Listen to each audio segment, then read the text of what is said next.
Hello. और एक गीत सुनाती हूँ, कैसा लगता है आप लोग सुनिए और बताइए कैसा लगता है।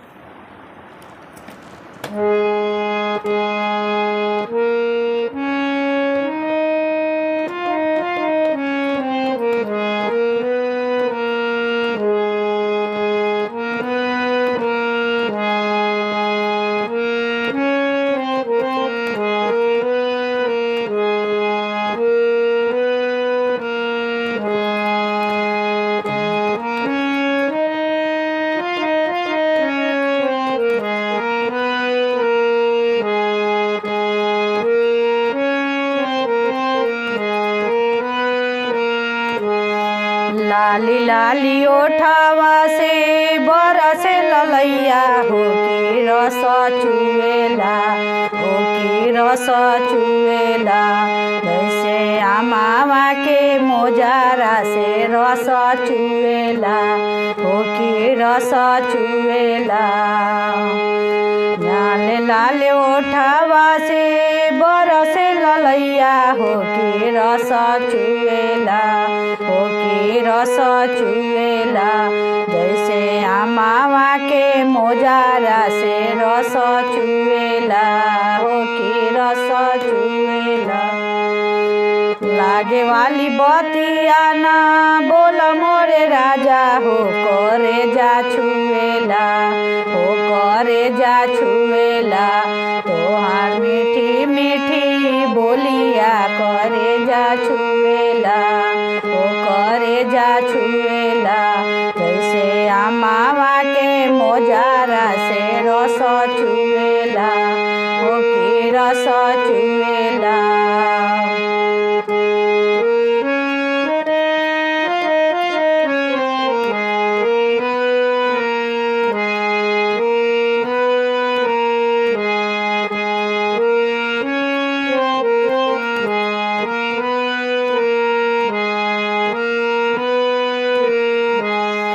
जीव के जंजाल भैले हमारी सुरतिया, जीव के जंजाल भैले हमारी सुरतिया। डगर रोकेला, ओ डगर रोकेला।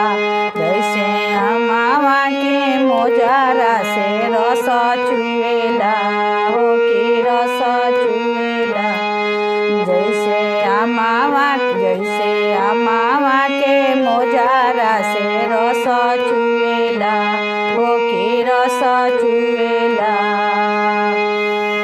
हम त रहनी एगो भोली रे चिरैया, हम त रहनी एगो भोली रे चिरैया। चिड़ै के पीछे पीछे लागल बा बहेलिया, चिड़ै के पीछे पीछे लागल बा बहेलिया। गोहार करेला, हो गोहार करेला। गोरी हमके चोराल, हो गोहार करेला, हो गोहार करेला।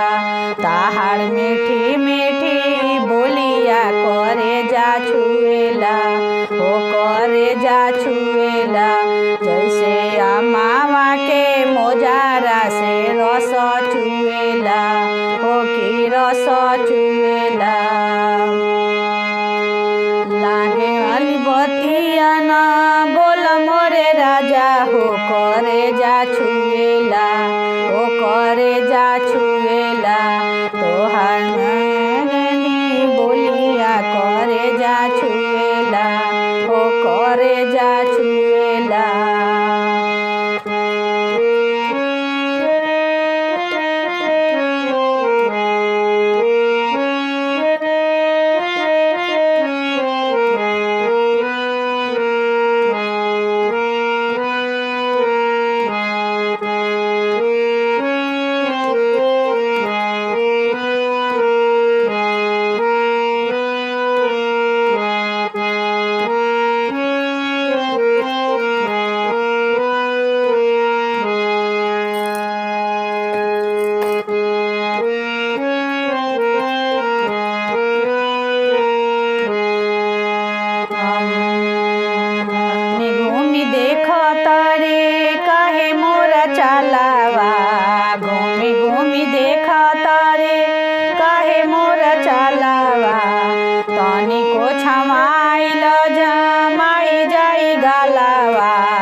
चाहे घामावा में बैठी चाहे छाहावा लोग काहे मुएला हो से काहे मुएला गोरे गालावा के पीछे कोई काहे मुएला हो से काहे मुएला हो से रस चुएला जैसे अमावा के मोजारा से रस चुएला हो से रस चुएला बैठी चाहे घामावा में बैठी चाहे मुएला गोरे गालावा के पीछे कोई काहे मुएला उसे काहे मुएला उसे अमावा के मोजारा से रस चुएला ओ की रस चुएला।